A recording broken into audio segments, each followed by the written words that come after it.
So let's have a look over the structure of the paper. We've only got one specimen paper to work with, and that's the one I'm going to be running through because we've got the mark scheme. They tend to follow it pretty closely to make it fair for everyone.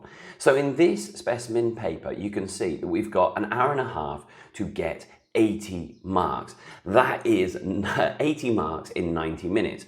Now I strongly suggest you spend 10 minutes reading through the paper and the resource very, very carefully, leaving you 80 marks in 80 minutes and therefore 1 minute a mark when you're answering the questions. I'll come back on how and why you read it carefully in a moment. Now, the paper is broken down into 4 questions. They're 4 separate business case studies. So you're going to be reading about 4 different businesses. Each business will give you a little bit of information at the top, so you get into it. If we see this one, this is a primary sector business, TGD. You're going to read that, think about that, and then you're going to have a question worth 2 marks to answer about it, a B question worth 4 marks, as you can see on the side of my screen, a C question worth 6 marks, and a D question worth 8 marks. That's new and that's scaring a lot of people, but it's actually not that scary. It's not that different from what's come before. I'm going to be explaining it all later in the video. Then, if we come to question 2, we're going to have another business here. This is going to be about Oscar. So we forget the other one. We're now all thinking about Oscar and his children's nursery. And then we're going to have the same again. A for 2 marks. B is 4, but it's broken down in this section as a style 2 and 2. Then a C for 6 marks, and then a D for 8 marks. And then that's repeated for question 3 and question 4 in that same style. Now, going back to the reading of the resources, lots of children skip that. They think it's not so important, they can get away with it. You absolutely can't. Have a watch of this video. I talk about active reading. I think that's absolutely essential because a lot of marks on the paper are coming from application. That means using the resource and applying it to your general business understanding. And we're going to need to evaluate in that 8 mark, and we're going to need to make a judgment. And it's impossible to make judgments on something you don't know about or don't care about. So let's get started by looking at the A questions. Now the A questions are the same as they've always been with the old style paper 1.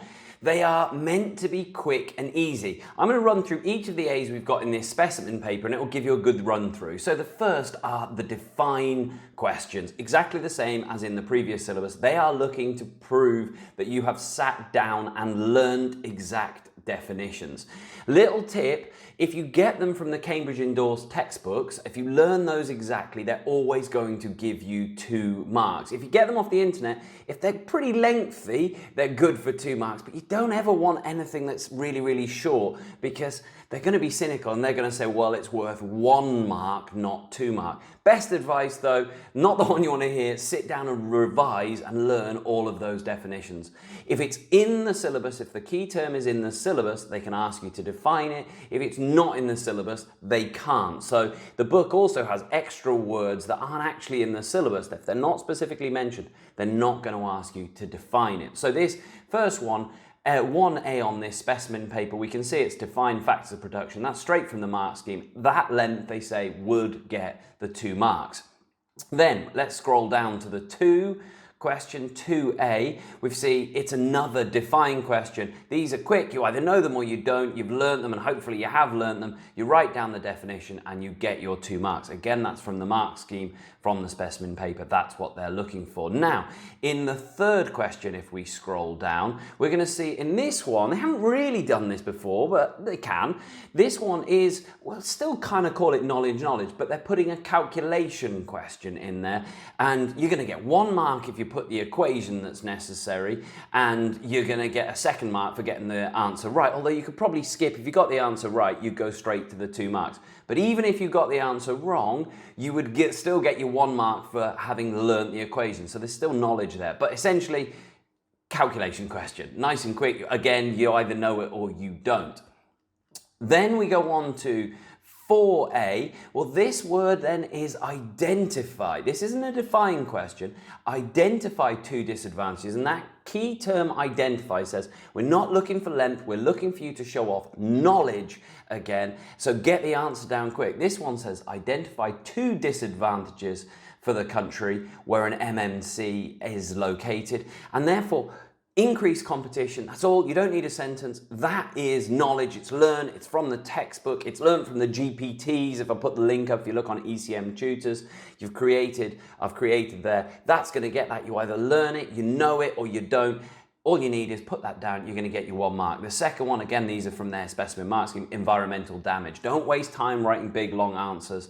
They just identify means, get it quickly, and you'll get those 2 marks. Obviously, if you get this one and not the second one, you get 1 mark. They've both got to be correct for the 2 marks.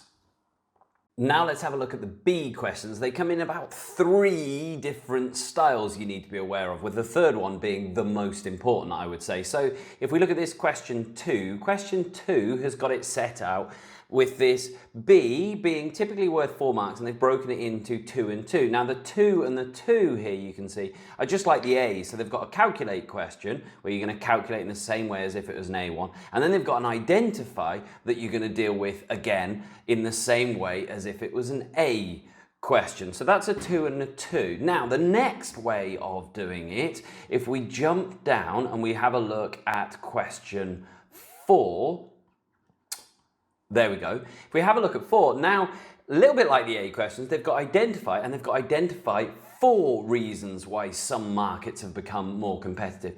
So again, it's that word identify. They're not looking for long explanations. They're looking for 4 knowledge points. They're going to be 4 things that you know, and that's all you need to do to get those. 4's quite a lot of things to know for some of the questions, a bit mean, but they are nice, quick questions. You either know them or they don't, and don't leave them blank. Always have a guess. There's 1 mark for each of these knowledge points. Now, the ones we really need to look at closely, because unless you know this, you're not going to give them what they want unless you really look at the mark schemes.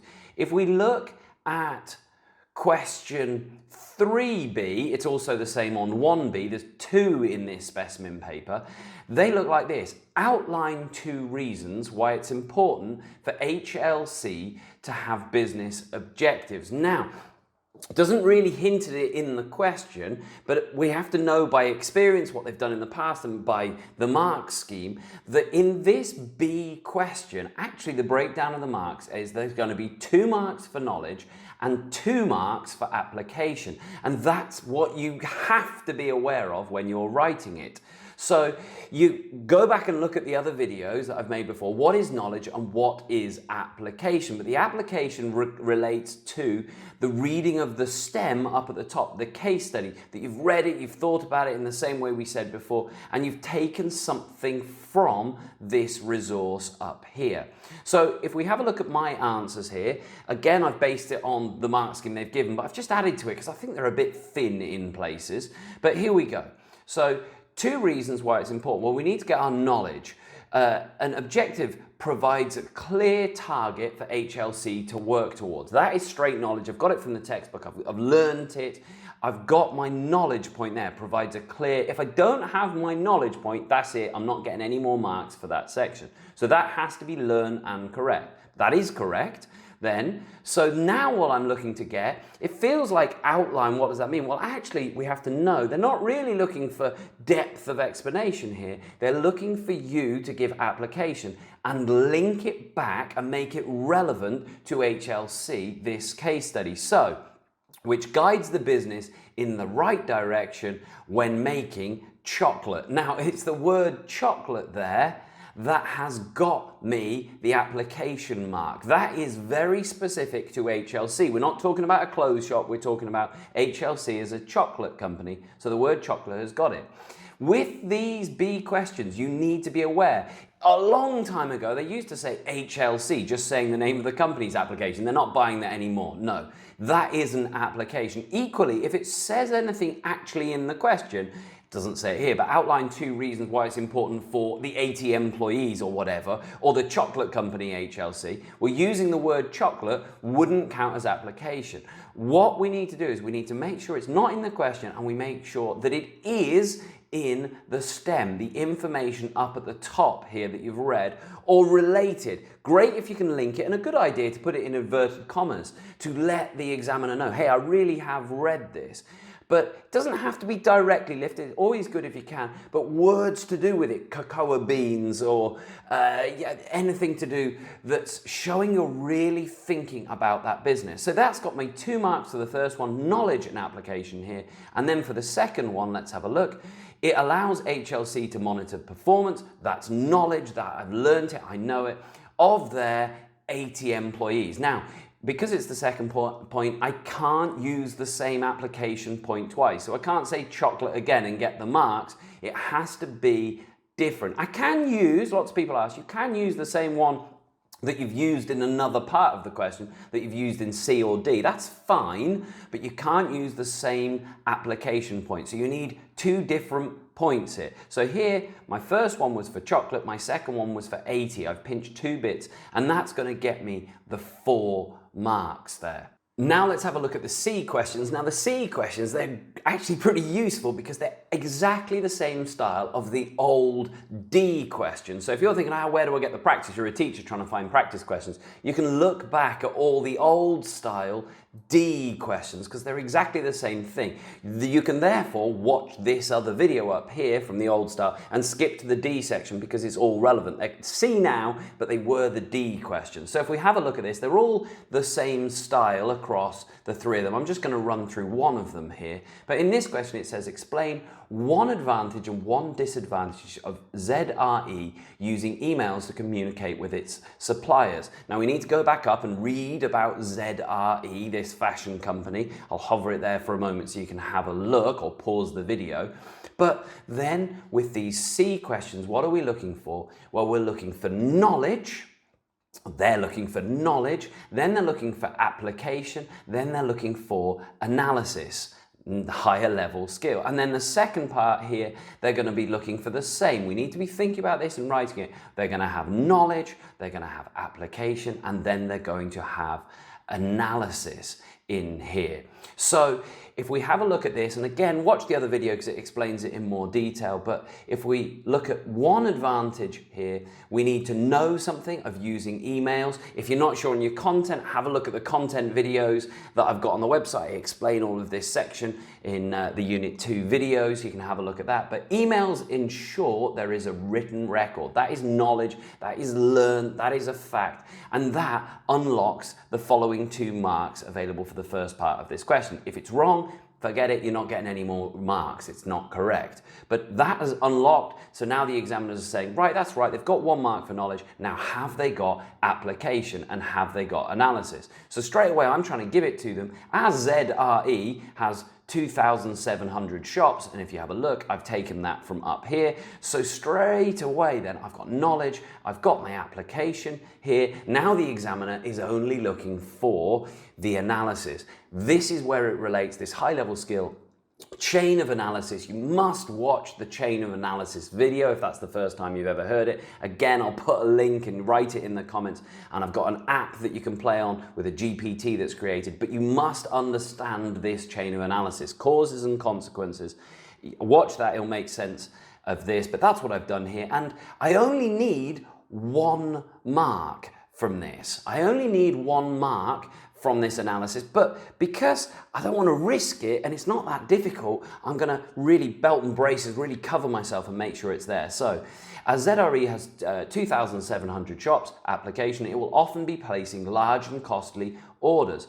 Having this record means that, I'm just explaining myself so we know what's going on here, means that ZRE can check invoices and challenge supplier errors. Okay, now we're into the chain of analysis. What's the consequence? This leads to preventing unfair charges. Now that really is all I need for my analysis mark, but because it's obvious for me to finish it off, I don't think it takes much more time. I'm going to give another one, no extra marks for this, but just in case, and consequently saves money. Now that's fairly unnecessary because there's only 1 mark for analysis. That would get me the 3 marks. Then we look at the second part, the disadvantage, same thing. Knowledge, emails do not guarantee that suppliers have read the order. That is a fact that unlocks my following 2 marks, which are going to come from application and analysis. So, explanation, as ZRE operates in competitive fashion market. Well, I've got fashion market there. Again, different application. I can't put the same one. Up in the first part, I used the number 2,700. In this one, I've used the word the fashion because it is a fashion, and I've unlocked my app. So I've got 1 mark for the second part of this, for knowledge, 1 mark for application. Now all they're looking for is my analysis, my chain of analysis. So here I am in the same sort of structure, really covering myself. It is important that shops are not left without stock, since customers are usually unwilling to wait for items like dresses or t-shirts. If suppliers do not read the email properly, it means that some clothes may not arrive on time. I've got my chain. There is the consequence. Probably enough. That would get the 1 mark available. But just in case, I'm going to put another one, which could lead to lost sales and customers. There's no doubt that's getting 6 marks, and now I've really covered myself. And all of the C's follow that style. As I said, they are the former D questions of the old syllabus.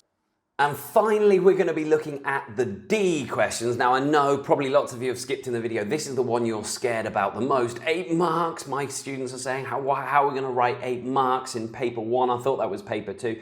They are not as bad as people think. Actually, I love these. This is going back a step. Really what they've done, it's been sensible. They used to, not the last version of the syllabus, but the one before that, they used to expect the exact same answer as this. They just didn't give you 8 marks. They only gave you 6 marks, but you had to write 8 points worth of marks. So I'm waffling on, but they're not as bad as it seems. And again, we need to follow that recipe. In the last version of the syllabus, there were the same style questions, but over the period of about the 3 years that they changed it, they didn't make it related to the case study at the top, to the STEM. So in this one, it's ZRE. That confused a lot of children, so they've resorted back to saying, let's put it back related to ZRE, and let's give them some marks. If you're a teacher, again, struggling to find questions like this, you don't feel there's enough, don't go back to the last version of the syllabus. Go back further than that, to about 2018, I think, and before. And you can use the previous E questions. Those E questions are actually exactly the same. They're only worth 6 marks, but you can mark it in the same style. Little hint. Okay, what am I talking about then? So let's get into these D's, because they are D questions now. D, 8 marks.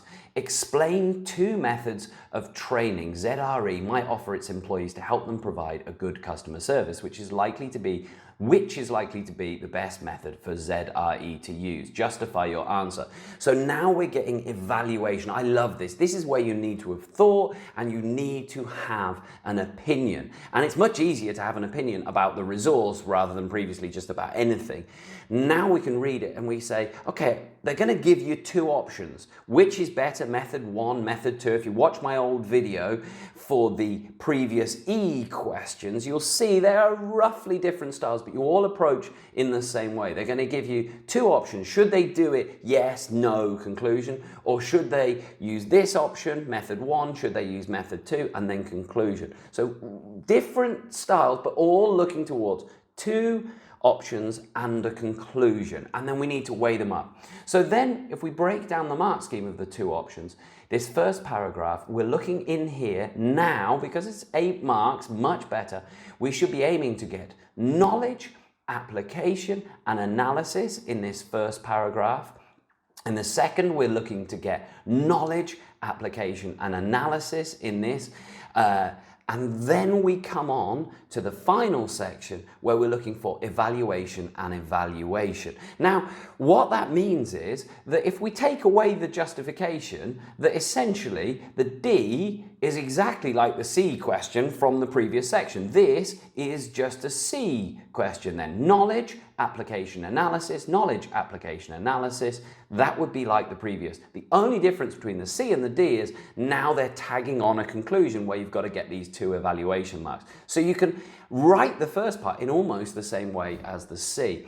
Word of warning, they're really stingy on these evaluation marks. They are hard to get, but you don't need to get all of the evaluation marks to get your A stars and your 9s overall. So don't panic too much about it. Let's have a look at how I've approached this. Again, go back and read the STEM, pause the video to find out about ZRE.